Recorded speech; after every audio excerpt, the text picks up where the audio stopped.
In this video, we'll be taking a deep dive into Donna Adelson's personality traits. When I first started researching her behavior, I created a bingo card to identify her narcissistic traits. While doing that, led me to another place. It's not narcissism anymore. It's much more than that. And it's not psychopathy only. It's much more than that. It's the Dark Triad. What is the Dark Triad? Let me tell you. The term Dark Triad refers to a trio of negative personality traits: narcissism, Machiavellianism, and psychopathy. So people with these traits tend to be callous, manipulative, willing to do or say practically anything to get their way. They have an inflated view of themselves and are often shameless about self-promotion. These individuals are likely to be impulsive and may engage in dangerous behavior, in some cases even committing crimes, without any regard for how their actions affect others. So the first thing we're going to talk about is the Machiavellianism component of it. Came across a word which is amoral.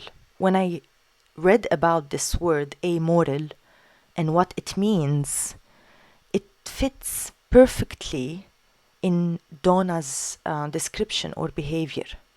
Amoral is like a pattern of behaviors that the person doesn't even passes through his mind anything related to morals, values, ethics. These things that I'm talking about are not existent to the amoral person. And then I realized that there are different types of amoral behavior. And one of the type is Machiavellianism. Essentially, an amoral person is someone who does not think about morality or ethics when making decisions or taking actions. Machiavellianism, on the other hand, is a strategy, mindset that prioritizes the attainment of power and control over others.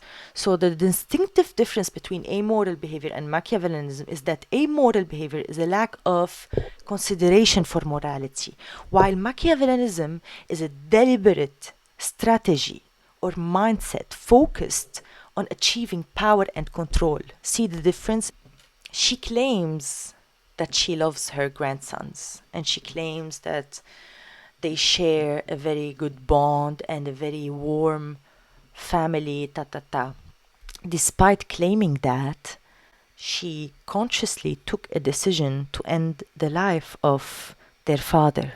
She had so many chances to stop this, yet she did not stop this. Didn't she think about them? They don't cross her mind. We have already covered the first trait, the Machiavellianism, in my opinion. It's covered. And the second thing we're going to do is we're going to play this bingo game. Enmeshment. Enmeshment is a dysfunctional pattern. It happens when a parent and a child become overly involved and intertwined in each other's lives. So many people, when asked, they tell you about how unhealthy and weird their relationship is. Jeffrey Lacasse, when asked on the cross-examination if Wendy and her parents were close, he said extremely. He did not only say yes, they are close. He emphasized on the word extremely close. While when Wendy asked, she'll tell you, compared to other people, I don't know. Really? Really? Really? Let's try to guess the second trait. The ability for our children to spend quality time with my parents and my mother, a retired elementary school teacher, would be a huge bonus to our children's academic and social progress. In my parents' home, each child currently has and would continue to have their own rooms with appropriate beds, furniture, books, and toys. Who would have thought after paying an attorney $600 per hour for 10 months, she would take an hour and a half of testimony, not even bother calling gibbers to the stand, and decide that family support for very young children evidently means nothing, and a job that pays 10 times what your unsecured, untenured, and dependent upon state budget cuts job pays in Tallahassee will be just fine for your children. Does she care that after expenses you'll save next to nothing at the end of a year? Does she care that very little, if anything, will be put away for the children for their current and future education? Does she care that extracurricular activities, sports, trips, eating out in restaurants will always be a financial challenge for you to provide for the boys? Clearly, she did not take into consideration the future earning potential and benefit for your children. She didn't care that there's no backup support system when one of your preschoolers is sick. All she cared about was if the father hasn't been pulling out their toenails. You should give up any financial betterment for you and your children and raise them in a place that you agreed to go to. In my opinion, it is intellectual superiority. People with this trait believe that they are intellectually superior to others and have an inflated sense of their own intelligence and abilities. This can lead to a lack of empathy for others' opinions and an unwillingness to consider different perspectives, and a tendency to dismiss or belittle the views of others. So we can see her when she's belittling the lawyer of Wendy, for Donna thinks that she is smarter than the lawyer. Honestly, she can be the lawyer if she had a license.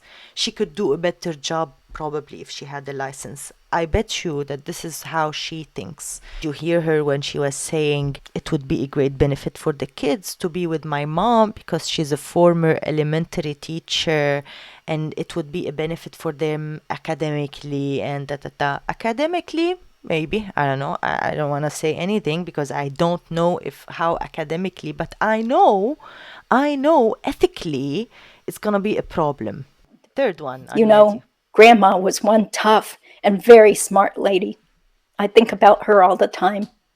And I think about what advice this very intelligent woman, a wonderful, quote, reader of people, unquote, who loved you more than words could ever express, would say to you.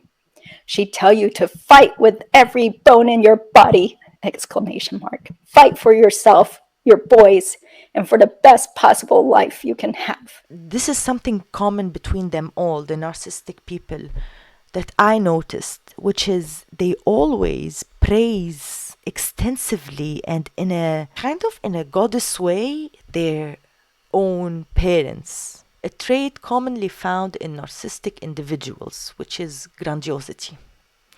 Grandiosity is characterized by an inflated sense of self importance.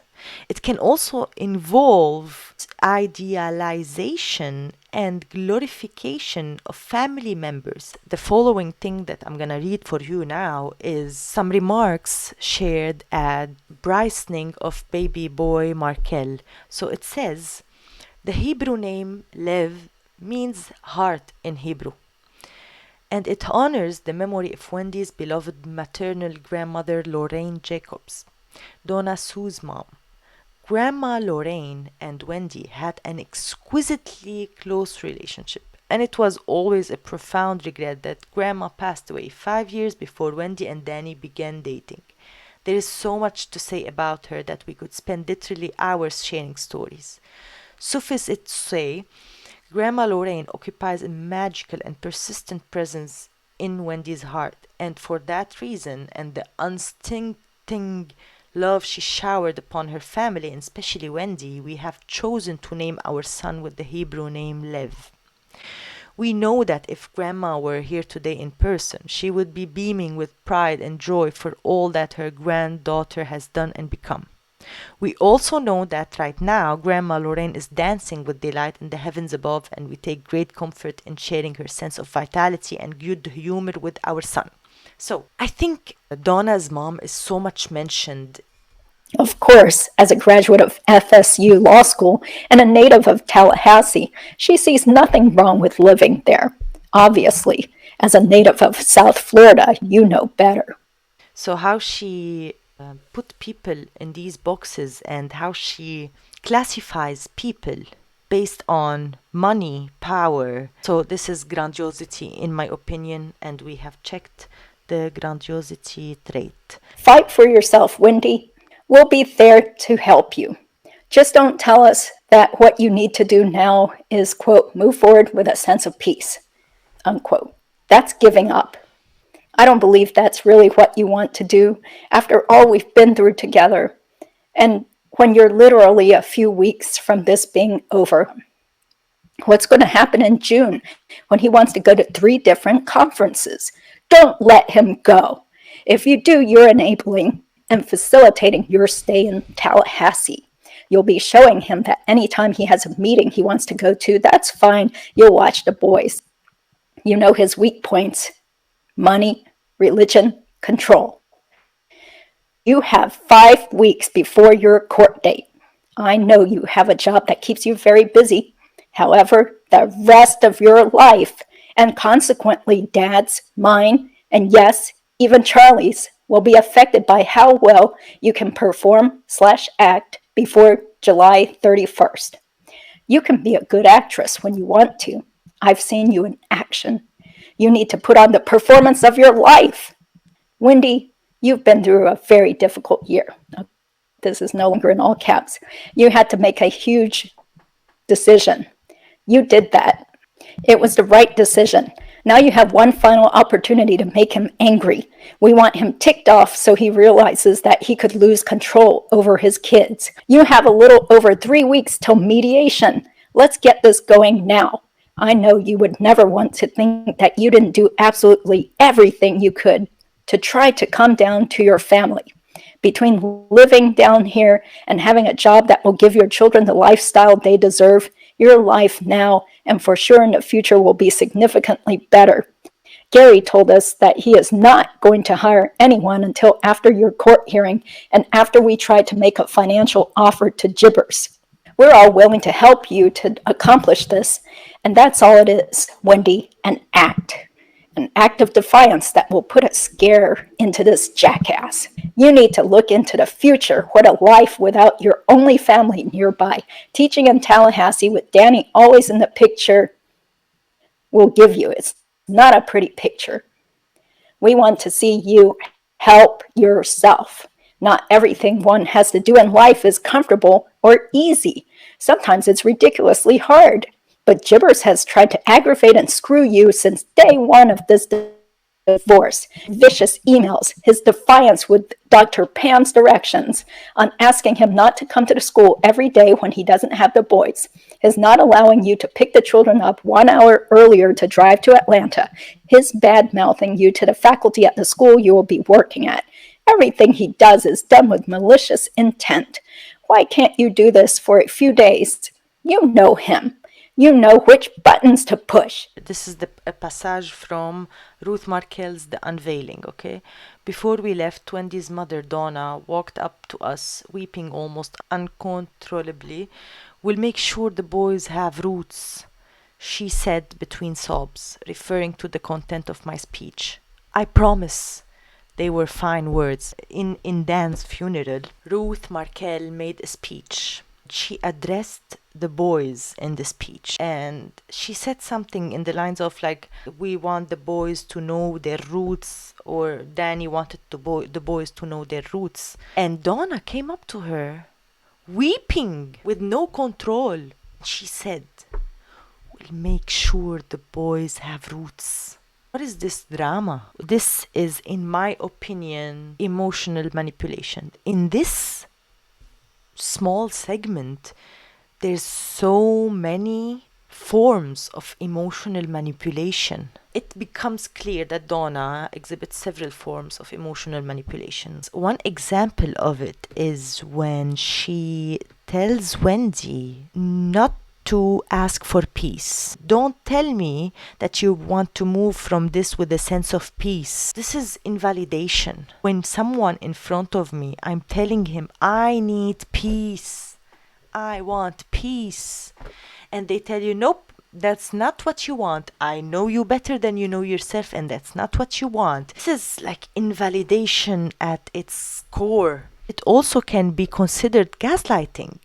When she tells her, I cannot believe that you want that after all we've been through together. She's telling her basically that your feeling is not correct. Your feeling is not real. It's gaslighting. Also, she does something which is provocation. It's a tactic to gain control and create chaos in her relationships. By intentionally triggering Wendy's emotions and pushing her buttons, Donna is able to manipulate her and create a triangle of conflict between Donna, Wendy, and Dan. She's constantly putting more oil to the fire. Imagine being in a divorce battle, which is hard, very hard, whether you're in the right or the wrong, especially when you have kids. You are already tired, and your mom is constantly reminding you of everything that the other person has done to hurt you. Donna is just saying these things to make her angry, sad, upset. She's provocating Wendy. She's triggering Wendy intentionally, consciously triggering her to make her more angry at Dan. So we have now provocation, we have gaslighting, and we have invalidation. The last thing in the emotional manipulation is the crocodile tears that she wept in Dan's funeral. The audacity to get these tears and go to Ruth Markel and tell her, we'll make sure they have roots. She is something. Okay, let's continue. Jibbers hasn't beaten the Adelson family yet. Now this is all in caps. Take control from him. Get to him psychologically. He's going to want you to stop this. Parentheses. Only an idiot like him would write that he should be the only one consulted for making decisions regarding the health, education, and religion of his children. Clearly, no one, including you, is as smart as he is in those regards. This is done rather than allowing them to remain home with me. When I protested, he insisted. He always gets his way. There are no Hebrew day schools in Tallahassee. That's the whole point of relocation for you and the children. He can continue to attend all the meetings he wants to go to and then arrange for frequent and extended visitation with the boys. Maybe some of the money he spends on his trips can be used to visit the boys. Do you see how she's creating a plan for Dan's life? And she expects him to be like, that's what you want? Okay, I'll do it. Okay, cool. Sure. He's not a submissive guy. Does she really expect him to submit to her? Really? Just like it says on your necklace, never, never, never give up. It's time for action. It's time to take control of your life and not let Jibbers think he just won anything by having you remain in Tallahassee 8 hours away from the only family you have and lose out on what will be a job that will afford you and your children advantages that they will never otherwise be able to enjoy. Let's show this F what will make him absolutely miserable. Right now, he's got everything just the way he wants. We need to take from him in order for him to, quote, negotiate it back. Is offering not just taking them out of church, but negotiating a settlement, which could possibly offer both boys private education at the Donna Klein Hebrew Day School in Boca. It may include monthly airline tickets to South Florida for as long as he lives in Tallahassee. He may stop and think that if he can get a job in a city he'd prefer to live in, it would be an easy flight to see his children. He loves living in South Florida. Teaching at his current schedule and with a big chunk of money, he could live down here for the next 26 weeks per year that he teaches and fly 2 days a week to Tally. He would have frequent and liberal visitation. You're not looking to remove him from their lives. He needs to understand that. The negotiating lawyer will work with him. With his school teaching schedule, he could see his children here a significant amount of time. His child support would be much less also. The attorney who will be doing the negotiating will also lay it out on the line for him what the various payment offers would be worth to him in 15 to 18 years when he may want to retire. The amount is huge. This payoff can put him at that point, parentheses, without any additional income of his own, end parentheses, in the $4 million range. Certainly nothing he'd ever save in 10 lifetimes. Power struggle. So we need to remember something, that all narcissists crave control, crave power.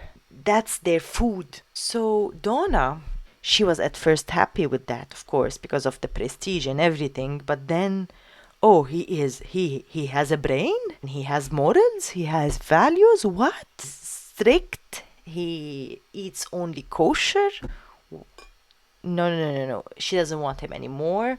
I don't think she expected to lose control over Wendy, but she did at a certain point, and she wanted that back. So she has a lot of power struggle with Dan, especially that he is very much in power of his own family, and she does not like that. Yeah, she could not get across this idea that Dan was in charge and was replacing her position in Wendy's life. So she created a plan for him, a very detailed plan for him, and she wants him to accept this plan. Honestly, what a tyrant. She wants to dictate everybody's life around her. Let's show this F dash dash dash dash. What will make him absolutely miserable? I think this sentence is very important because it's a combination between provoking and power struggle. She feels disempowered with her interaction with Dan, who is a very strong individual and he always gets his way. The result of this power dynamic is that she is provoking Wendy against Dan. Especially when one believes that because he attended Harvard undergrad and Harvard Law, he's clearly better and smarter than anyone else, including you.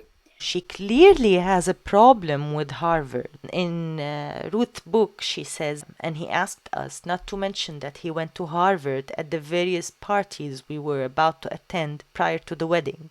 Why? We asked. Dan said he did. So what is this? What do you call this? When someone is so angry with someone else's success? Because according to her, the lawyer that graduated from FSU and that lived in Tallahassee wouldn't understand how life it is in Miami while you, Wendy, So that's how she ranks people. So if that's how you rank people and Dan is a Harvard graduate, then you must be very frustrated about that, yeah? Because he's much more above everyone else. This is called malicious envy. It's when someone desires for someone else to fail or suffer, usually motivated by their own feelings of inadequacy or insecurity. And then she says, let's show him how we can make him miserable. I think this is self-explanatory at this point. I don't have to explain this. Just like the sun. Very clear. She wants to make him miserable. She desires that he fails and suffer. And in the same sentence of saying that, she said about Harvard. I think it's clear that they are related to each other. She wants him to be miserable because she has so much insecurities. And the proof of that is that Dan told his parents not to mention Harvard. We believe that Jibbers will be saying, stop this. And you'll be telling him, you wanted me in Tallahassee. My children are going to, quote, fit in this Bible Belt. They're going to church every time I have them. I'm having them privately tutored at home to get them caught up for the Sunday school classes that I've registered them in for the fall. The class time coincides with the service. Tell him that you've got a new outlook on life and a new, quote, hope, and you'd like to go to, quote, heaven. Perhaps he would like to join you and the boys at church. Plan of action. Number 1, take photo of boys, parentheses, dress nicely, end parents, standing at the front door by the sign of a Tallahassee church.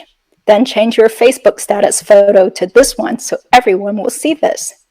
Under the quote, new beginnings in Tallahassee, unquote, might be nice. Within minutes, Jibber should either see this or will be getting calls from his friends/acquaintances about this. How happy do you think he will be? Number 2, make arrangements to get the boys, quote, caught up with a private tutor, parentheses, teenage Catholic church member, end parents, who will come to the house to teach the young men about Jesus. Parentheses. If you don't have time to arrange for this to happen, I will gladly do it. I will happily do it for you, end parents. He or she will serve as a good, quote, babysitter assistant, unquote, for you while you're preparing dinner, etc. Smiley face. Number 3, let Jibbers know that your children will be baptized in the Catholic Church, and you'll certainly invite him to the event. Let him know that the Catholic Church is a big part of your life now with the boys, and you'd like him to be a part of it. As long as he wants you to remain in Tallahassee, the boys will be involved with you in church-related activities and ceremonies. Let him get used to it. I've already checked this out, and a baptism can be arranged within 2 weeks. We can send out evites to Jibbers, his parents, sister, and anyone else you want to invite. Number 4, I'm looking into summer camp programs for the boys. We will pay for it, even if the boys end up going only the few days that they're in Tallahassee on the days you have them prior to the hearing. Number 5, register them for toddler classes at church. I've looked into this, and even if they don't go, we can show Jibbers that they are enrolled for the fall semester. And you cannot tell anyone this is an act. Somehow it will get back to Jibbers. Okay, in my opinion, this is spiritual abuse. It's when someone uses religion or spirituality as a way to control or manipulate someone else in a relationship. And Donna knew how Judaism was important to Dan, so she used this knowledge to piss him off and to manipulate, to abuse him. To be honest, it was not just like, okay, a thought that crossed her mind. No, she planned for everything. She had a detailed plan. She literally said plan of action, parentheses, and started bullet pointing them 1, 2, 3, 4, 5, 1 details. What are our kids gonna wear? What's gonna be the caption? And you see what I'm saying? You see how this is related to Machiavellianism? It's getting out of her way to make all of this strategy, a plan. She wants to baptize the kids and she's not kidding about it. It can be arranged in 2 weeks. I mean, I have to say, I think Donna would be a great project manager. Let's continue and go to the other trait. Another bribe to get him to allow relocation should be the offer of plane tickets, since he does have family that would allow him to use their homes to stay in.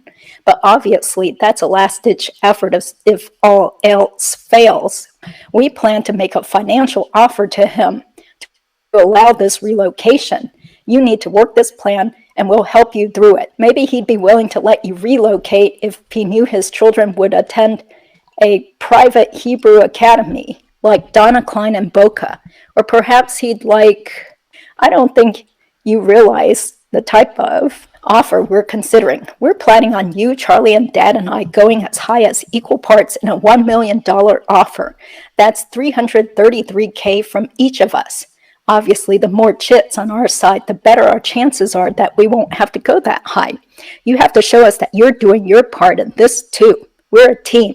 We can't do this without your help. Transactional behavior, in my opinion, or transactional manipulation, which is the bribing. Not only once, at this point, she used all of her cards. She had nothing else to lose. She was willing to give him $1 million so he would allow the relocation. Who does that? Just tell me who does that. What kind of a person does that? And is there anyone in life that would be like, yes, okay, I will take the $1 million. You go with my kids.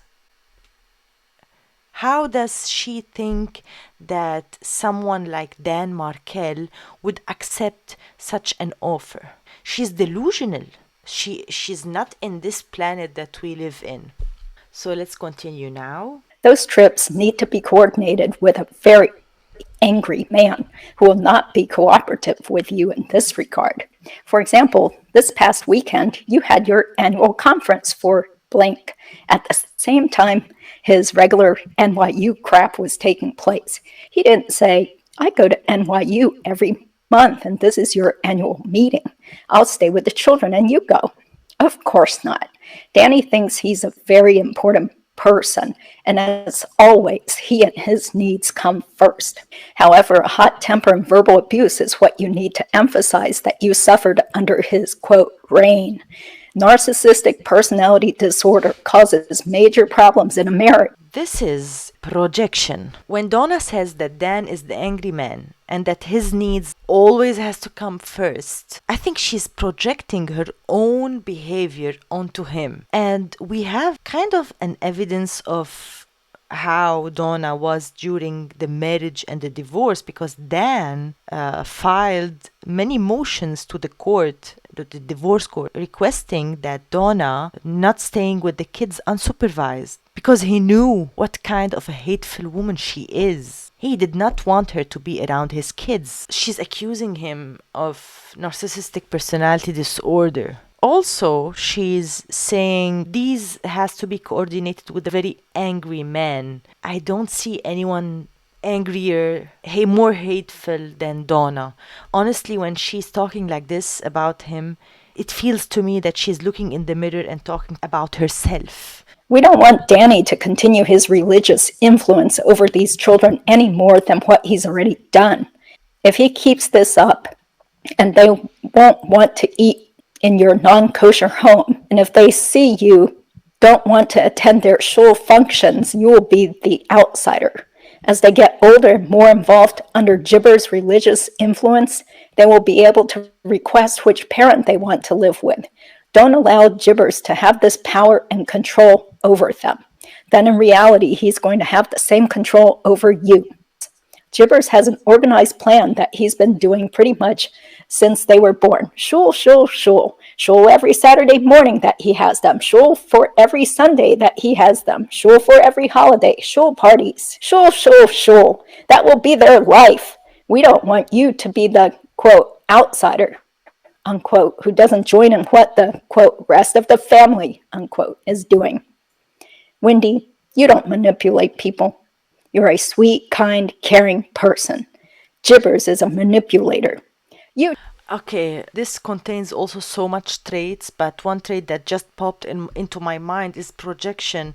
Wendy, you don't manipulate people.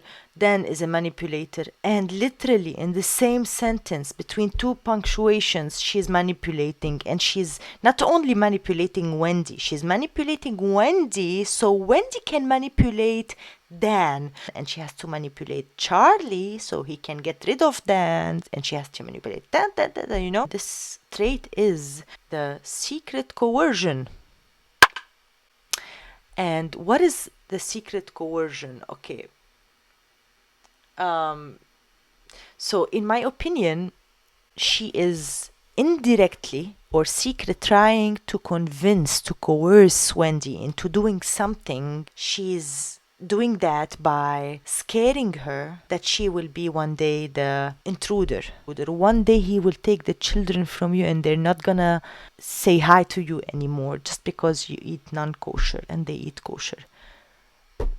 How does she get these ideas? I just want to know, how does she produce these kind of ideas? The next thing that led me to think about secret coercion is actually not only Wendy, it's Donna's relationship with Charlie.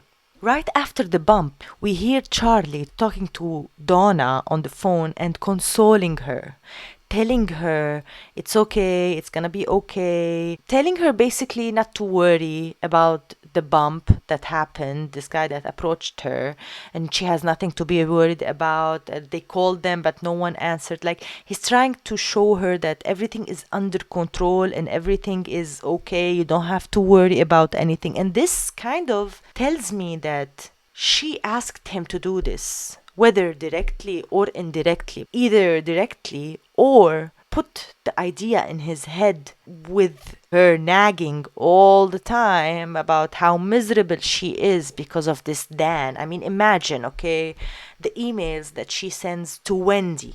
Now imagine with how much Charlie and Donna talks on the phone, much more than Wendy and Donna talks on the phone. We know that as a fact. And the mental stress that she's having because of Dan, and like she's obsessed with her hatred towards Dan. Actually, that's a line in Ruth Markel's book. She was obsessed with hatred towards Dan.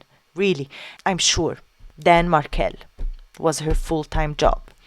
How she would talk about Dan in front of Charlie. What scenarios she would talk about Dan in front of Charlie. I think she secretly coerced him to do that. And I'm not defending Charlie at all. He is an adult. He has a brain. If he was under 18, I would say yes, but he's an adult. So Charlie, of course, desperately wants her to be happy all the time, and he wants to prove for her all of his life that he can do a lot for her. Your mother worked full-time in a family's dental practice until September, when she felt she was needed by you for the well-being of the children. Your father has made numerous trips by plane for weekends and changing the patient's schedules around so that he can continue to spend significant time with the children. Both the disappearance of your mother from the position of office manager and the disappearance of your father from the practice for a significant amount of time has caused a decrease in the practice income and the loss of some patients who feel that it's either not being run the same way as when my mother was there full time, or that my father is unable to see patients with problems and has referred them to other offices during his absences.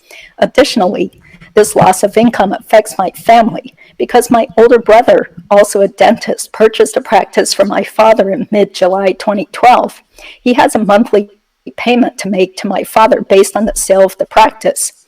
It isn't fair to him to have decreasing monthly income statements from the practice due to my parents spending so much time here in Tallahassee. You have borrowed a considerable amount of money from your parents and must repay it for furniture, legal fees, moving expenses, etc. My parents have paid all grocery bills up to this point, for which I will also have to reimburse them. Dad and I have changed our lives this year to support and assist you and the boys in every possible way. Charlie has accepted the loss in the office business income for us to do this because he loves you, and when you got into this mess with Gibbers by being so compliant with non-confrontational and non-confrontational with him. If you just keep paying your attorney her $600 per hour and don't fight for what you want, you're no better off than if you stayed married to him. Sure, you got rid of being unhappy in a marriage, so you don't have to live under the same roof. Sure, you did what you want, you divorced, but that's not what I want. I want you to be next to me. I don't want you to be in Tallahassee. Still be, quote, in control of everything, including what he wanted. Sole control of the boys' religious lives. Why let him? It's time for you to show us that you can put on the performance of your life for the next few weeks. I mean, it's obvious, right? It's guilt-tripping. How much groceries, how much they had to pay for her, how much tickets they had to pay. Her dental practice lost. Charlie had to suffer. She's basically saying that the whole family's sanity is depending on you, Wendy. Whether you relocate or not, whether you fight or not, kind of shaming her. Like, you got yourself in this because you were too compliant. That the only reason you left when he was out of town is because of the threat, quote, you'll leave without your children, without a penny, and just the clothes on your back, unquote. It's super important for the judge to get the message that this guy is a big bully. He says, you did this while he was on a short business trip. How about his many trips to conferences, etc.? How about how many trips to conferences, etc. this man has taken? How much time away from his family? You have all those documented. Now you need to sit down and figure out how many days away that's been. How about adding to all that his 2-week trips to Israel, especially when you were at the end of your pregnancy? Sweet, caring, concerned husband. So this one is deflection. So narcissists tend to deflect conversations away from themselves by accusing others or making false accusations. So as to Donna, she was justifying Wendy just leaving him, took the boys with her because she had to, because he was verbally abusive, and he threatened her that she would be left without any penny. She is rationalizing Wendy's behavior by creating a logical reason for her daughter to do this. I mean, logically, if someone is really threatening me for real, like for real threatening me, I'm gonna be probably scared, and yes, I'll do what she did. But I mean, he did not hire a hitman. I'm not convinced that he threatened her. I'm not. They were in counseling at that time when she left. He begged her on the phone not to leave. She left anyways. Is this an attitude of someone that would attack or do something bad to her? I mean, he begged her to stay, and he was going to counseling with her. She's comparing between the work trips that he made a lot with her, something with her leaving or something, and I don't think we can compare these two. In Dan Markel's work trips were planned in advance with the whole family knowing about them, aware about them. But Wendy leaving with the boys like that is something very sudden, is something very traumatic for the dad and the sons. Once again, whether Donna or Wendy, just remove the presence of the boys from consideration when taking decisions. The kids knew that they were leaving without telling Dan. I bet you that they knew. Kids know everything. Know that. However, Jibbers has made his divorce if only an idiot like him would write that he should be the only one consulted for making decisions regarding the health. According to Jibbers, the relocation must show that the current arrangement for Mr. Markel has become a religious zealot. This bastard has not paid one, no support from Jibbers. Jibbers hasn't beaten the Adelson family yet. We can send out Evites to Jibbers, so we can show Jibbers that they are enrolled for the fall semester. Try to make a financial offer to Jibbers, too, because Jibbers only had FSU as a job offer. Because Jibbers has certainly ruined Judaism for you, and okay, Jibbers can have all the Jewish holidays. Why not stand up to this fucker that Jibbers is already teaching the boys is nothing more than brain, with the only religious influence over them being Jibbers. Something has to be done with this asshole. I think this one is obvious. This is verbal abuse. And she accuses him of being verbally abusive. Okay, this is the next trait. Dan heard from the boys that Donna had been talking badly about him and that she had been feeding them bacon and shrimp. In addition, Dan heard from the daycare center that Donna told the daycare to give the boys regular hot dogs. This is, in my opinion, parental alienation. Parental alienation is when one parent uses tactics such as manipulation, gaslighting, or brainwashing to turn their children against the other parent.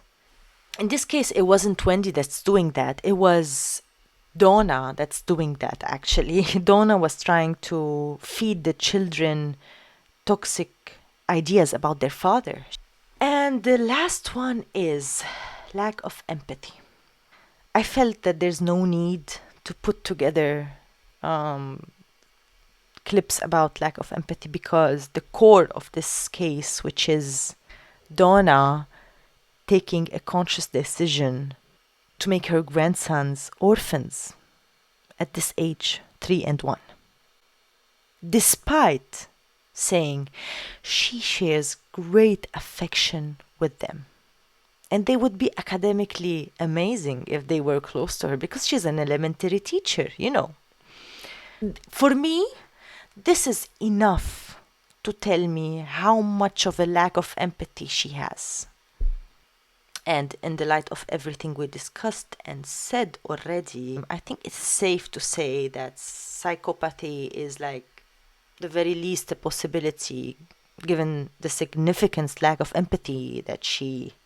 So we have finished the bingo card of narcissism. We have finished the Dark Triad, which is Machiavellianism. We talked about extensively in the beginning the narcissism. We did the bingo card, and the psychopathy. We said, it's obvious now.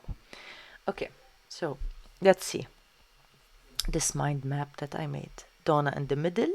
We have her. She has grandiosity, which grandiosity, in my opinion, has these traits in them, which is deflection, transactional behavior, and intellectual superiority. I think they stem these behaviors from the grandiosity. I think the grandiosity is like the bigger, circle, and these are coming from the grandiosity. But they're all traits. Then we see that she has lack of empathy, obviously. And then she has enmeshment, which we talked about, the first thing we talked about actually. Power struggle, of course, and malicious envy. All of these together, when they are together with Donna, they make verbal abuse, emotional manipulation, spiritual abuse, guilt tripping, secret coercion, projection, and parental alienation. I think it's safe to say that's how I see it. She has already grandiosity, and she has already lack of empathy. She has already enmeshment, and then, so she had already these first three, grandiosity, lack of empathy, enmeshment, before Dan. And then after that, she suffered from power struggle from Dan. This led her to have malicious envy. Malicious envy and power struggle, when meshed together, they made provocation. They made her provoking Wendy to fight Dan with all she has. It made secret coercion. It made guilt tripping, spiritual abuse, emotional manipulation, verbal abuse, and parental alienation. This mix made that. And this mix made that. Dan Markel was fighting with all he had to keep her away from the kids. When prosecution asked Wendy about that, about the motion that Dan filed before, Wendy said she doesn't recall or something. And then she asked her, did you take it seriously? I did not take it seriously. Did your mom take it seriously? I don't think so. Did you see how serious this is? Dan took it seriously. He filed a motion for it to keep this woman away from his kids. Because he knows how bad she is. He knows how hateful, how just bad of a human being she is. He did not want her with his kids unsupervised. And that's not a selfish reason from him. That's the reality of the thing. He's a smart man and he knew exactly what he's dealing with. He was dealing with the Dark Triad. And Dan is not here anymore to fight for his kids' mental health. But we are here. And we will do that. Thank you so much for watching. Don't forget to subscribe, comment, and like if you want to. See you in the next video. Good night.